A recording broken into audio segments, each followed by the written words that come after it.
Hello guys, welcome to MJ Pathshala. और आज के इस यूट्यूब लेक्चर में हम बात करेंगे कुछ न्यूमेरिकल्स की जो कि जनरली पूछे जाते हैं एग्जाम्स में। इसके अलावा हम लोग कवर करेंगे even and odd signals, right, और उसके कुछ कॉन्सेप्ट्स के बारे में, राइट। तो पहला क्वेश्चन जो है, देखिए कुछ 4 क्वेश्चंस मैंने आइडेंटिफाई किए हुए हैं जिन्हें हम लोग वन बाय वन सॉल्व करने वाले हैं आज के इस लेक्चर में।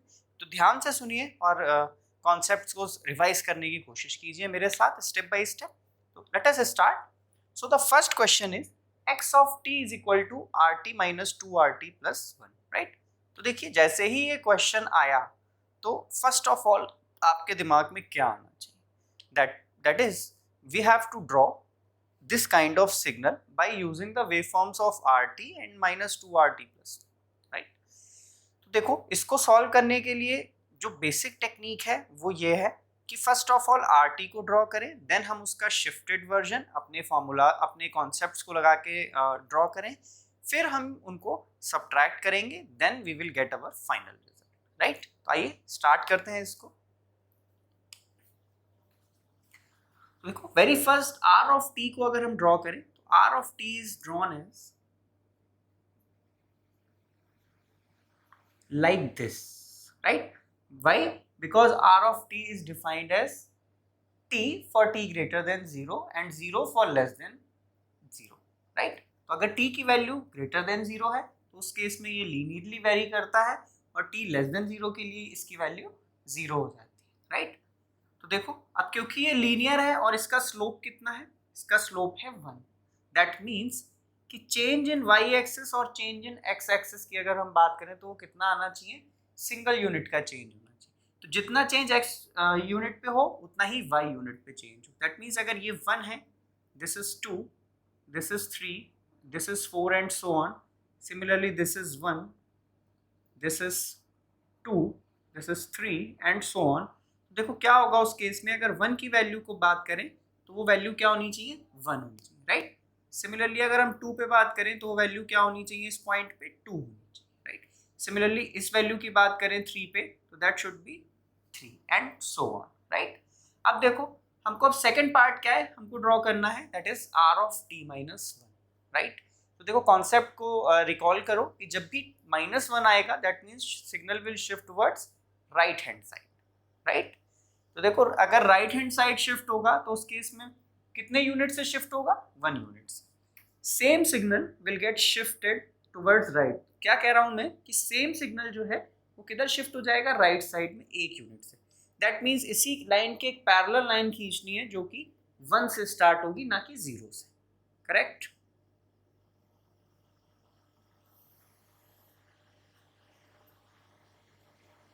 अब देखो this is r of t minus 1, we are drawing r of t minus 1. For example, it is 1, it is 2, it is 3, 4 and so on, right। अब देखो यहाँ पे हम लोग एक दूसरा कलर यूज कर लेते हैं जिससे थोड़ा क्लियर रहे। अब देखो अगर हम इसके अकॉर्डिंग बनाते हैं तो देखो यहाँ पे हमने बनाना है इसके शिफ्टेड वर्जन, लेकिन उसका स्लोप कितना होना चाहिए, 2 होना चाहिए, right. That means dual slope का मतलब क्या हो गया कि x में 1 यूनिट का चेंज अगर हो रहा है तो y में कितना हो, 2 यूनिट का चेंज। तो देखो सिंप्लिसिटी के लिए मैं क्या करता हूँ, इसको अभी 1 ही रखता हूँ, इसको 2 ही रखता हूँ और इसको 3 ही रखते हैं यहाँ पर, राइट।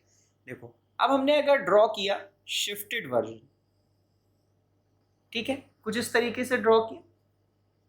अब हम क्या करते हैं, क्योंकि स्लोप चाहिए 2 का तो y की जो भी वैल्यूज हैं उसमें हम क्या कर दें, 2 का मल्टीप्लाई कर दें, करेक्ट है। सिमिलरली अगर 3 स्लोप की बात करें तो 3 का मल्टीप्लाई कर दें, राइट। अब देखो अब हमें इसमें से ये वैल्यूज को सब्ट्रैक्ट करना है और अपना फाइनल रिजल्ट अचीव करना है। तो देखो t इज इक्वल टू 0 से लेके 1 के बीच नीचे वाला सिग्नल एब्सेंट है एंड ऊपर वाला सिग्नल क्या है, प्रेजेंट है, जिसकी वैल्यू कितनी है, इतनी वैल्यू, राइट। देखो सब्ट्रैक्ट करोगे तो सेम चीज ड्रॉ होगी।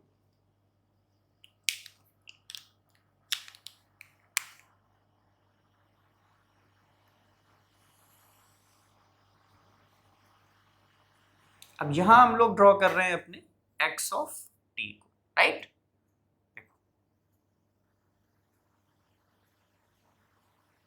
This is 1 2 3 4 0 1 2 3, right. अब देखो हम लोग अगर 0 से लेके 1 के बीच में बात करें तो सेम सिग्नल क्या होगा, यहाँ पे मैप हो जाएगा। दैट मीन्स हमें क्या ड्रॉ करना होगा, समथिंग लाइक दिस, राइट।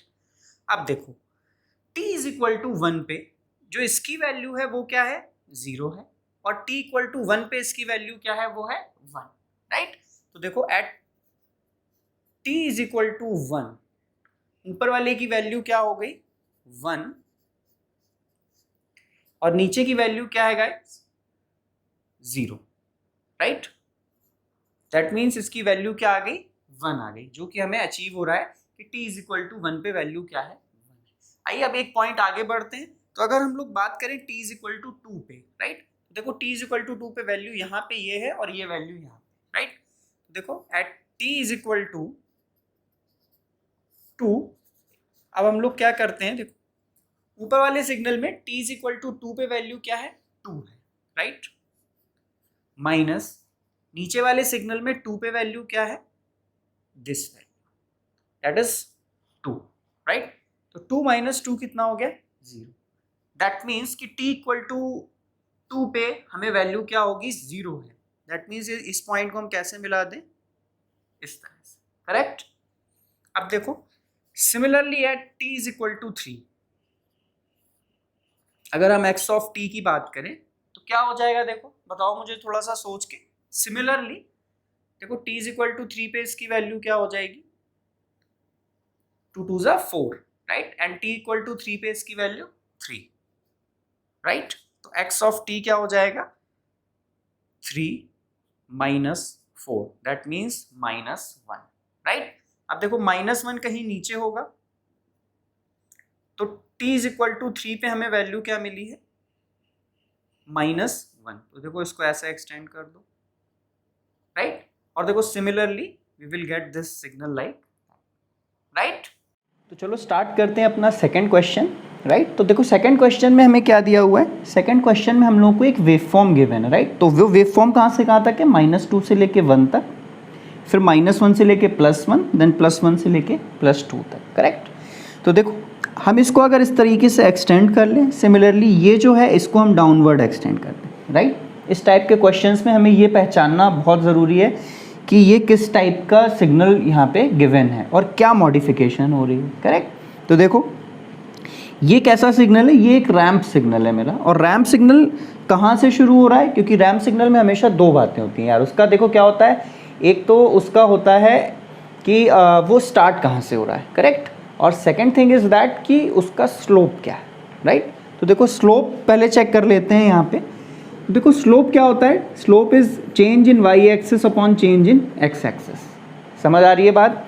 तो देखो single unit change in x axis के लिए वैल्यू कहाँ से कहाँ तक गई, 0 से लेके 3 तक। दैट मीन्स कि y में 3 का चेंज हुआ on change in x as 1 unit, तो इसका स्लोप क्या हो जाता है, स्लोप हो जाता है इसका क्या, 3, राइट।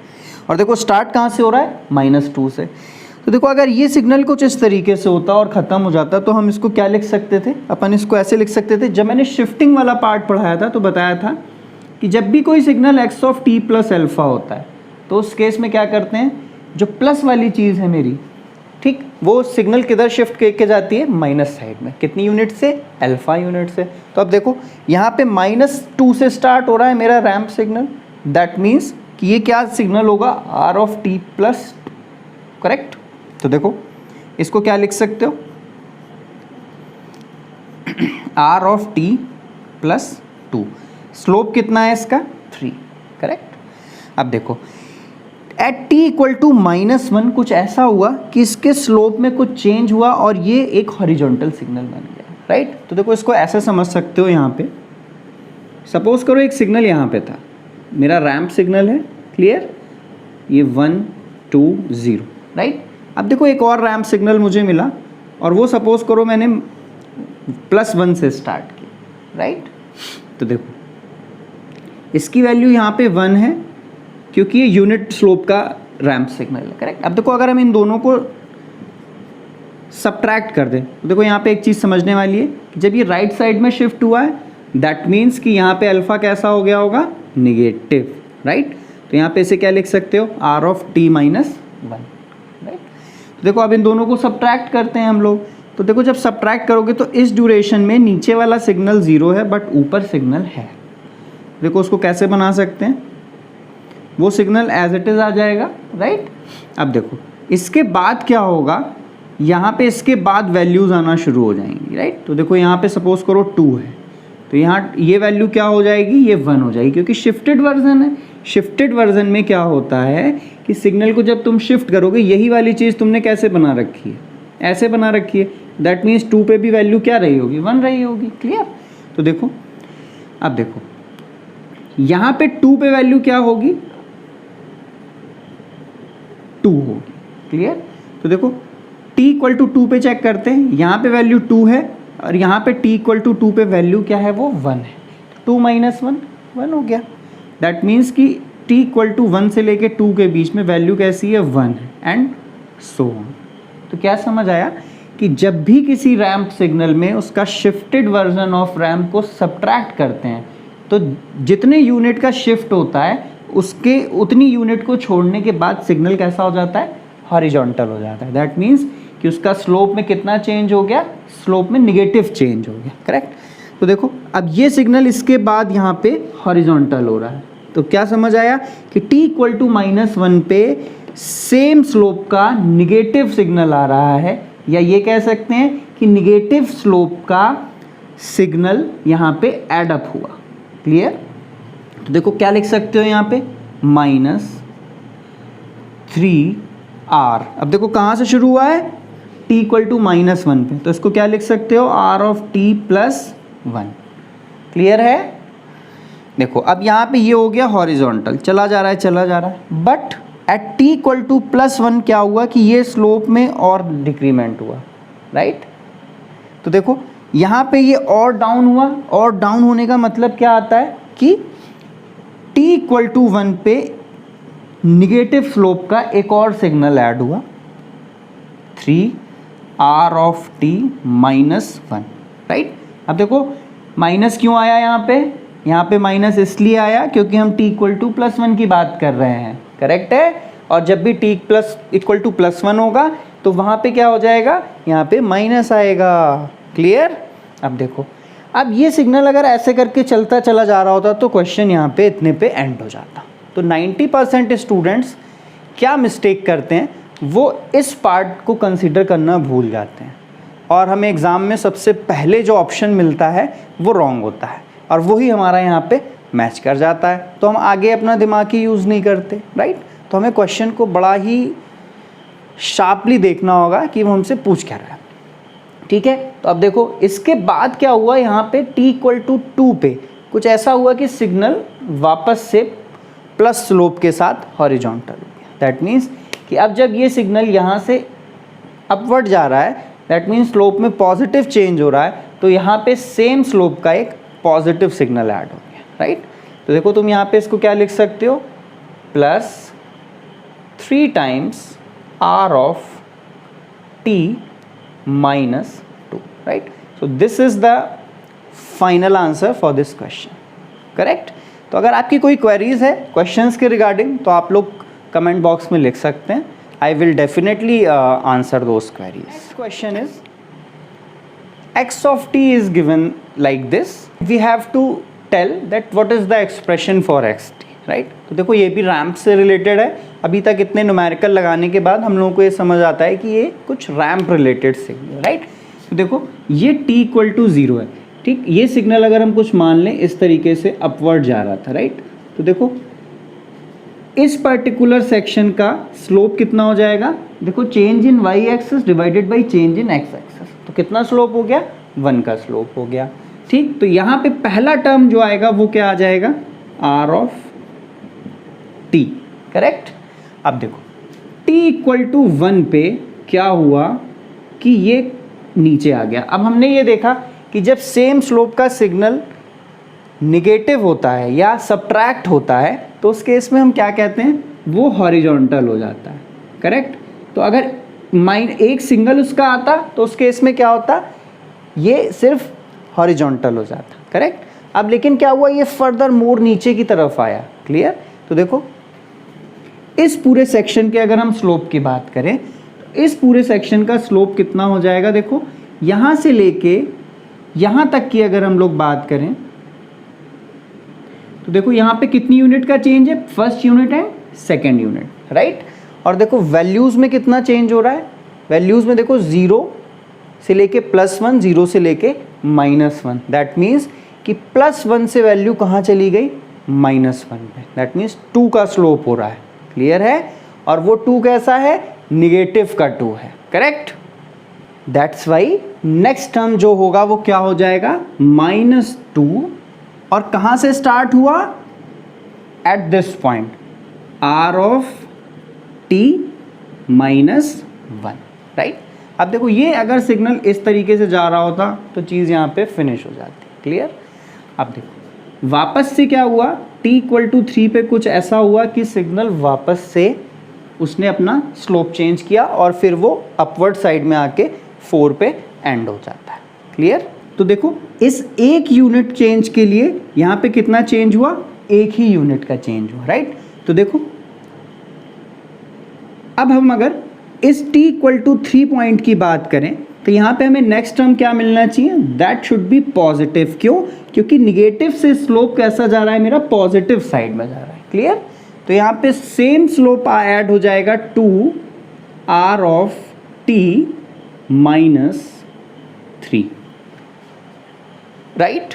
अब देखो अगर ये सिग्नल इस तरीके से जा रहा होता तो मेरा आंसर यहीं पे कंप्लीट हो जाता, राइट। तो देखो ये वाला चीज़ क्लियर हुआ कि नहीं हुआ, एक बार फिर से एक बार क्रॉस चेक करते हैं। देखो हम लोग हमने स्टार्ट किया r ऑफ t से, क्लियर। अब देखो r ऑफ t ऐसे जा रहा था, चला जा रहा था, ठीक। और हमें पता है जब सेम स्लोप का सिग्नल ऐड होता है तो वो कांस्टेंट होता है, और जब और एक और ऐड होता है तो वो फिर डाउनवर्ड जाएगा, राइट। देखो यहाँ पे देखो, यहाँ पे हमने देखा था r ऑफ t, फिर हमने देखा कि कुछ t के डिले के बाद जब सेम स्लोप का सिग्नल हमने सब्ट्रैक्ट किया तो वो हॉरिजॉन्टल हो गया, राइट। अब अगर हम इसी का 2 कर दें तो उस केस में क्या होगा, ये और नीचे चला जाएगा, करेक्ट। एक बार आप लोग घर पे ट्राई करिएगा, नहीं आता है तो पूछिएगा ज़रूर, राइट। तो वही सेम लॉजिक लगा के पहले एक स्लोप फिर 2 स्लोप, राइट। तो मैंने यहाँ पे -2 लिख दिया, क्लियर। फिर देखो ये नीचे जा रहा था लेकिन अब यहाँ पे क्या हुआ, ये प्लस में जा रहा है, तो दैट मीन्स +1 + 2, क्लियर। अब ये अगर ऐसे जा रहा होता तो कोई इशू नहीं था। अब देखो अब यहाँ पे क्या हुआ, ये t = 4 पे ये ऐसे ना जाके फिर हॉरिजॉन्टल हुआ। हॉरिजॉन्टल होने का मतलब यहाँ पे वापस से -1, क्लियर। और कहाँ के बाद, t = 4 के बाद। तो हम यहाँ क्या लिख सकते हैं, -r of t -4, right. Is it clear. तो guys next question is question number 4, correct. तो ये क्वेश्चन आपको खुद सॉल्व करना है। अगर आप लोगों को कोई भी प्रॉब्लम आती है तो आप मुझसे कमेंट बॉक्स में कमेंट करके पूछ सकते हैं कि सर इसका सॉल्यूशन क्या होगा, तो वहाँ पे मैं इसको इमीडिएटली सॉल्यूशन इसका प्रोवाइड कर दूँगा, राइट। तो देखो ये थोड़ा सा प्रैक्टिस की ज़रूरत है, तो इसका कोई शॉर्टकट नहीं है। Practice practice and practice is only shortcut for this kind of problem, right. In the next lecture we will talk about the characterization of the signals. So based on the properties of the signal we will characterize those signals in different categories. For example मैं बात करूँ तो even and odd signals, periodic aperiodic signals, energy and power signals, deterministic and non-deterministic signals, and all these all basics we will cover in the next lecture, right. So thank you for watching the channel. Please subscribe करना मत भूलिएगा. अगर आप लोगों को लगते हैं कि ये वीडियोज़ आपके लिए बेनिफिशियल हैं तो प्लीज़ शेयर ज़रूर करें. और कोई भी डाउट अगर आपके दिमाग में आता है तो you just type your doubt in the comment box and I will always there for you. So thank you.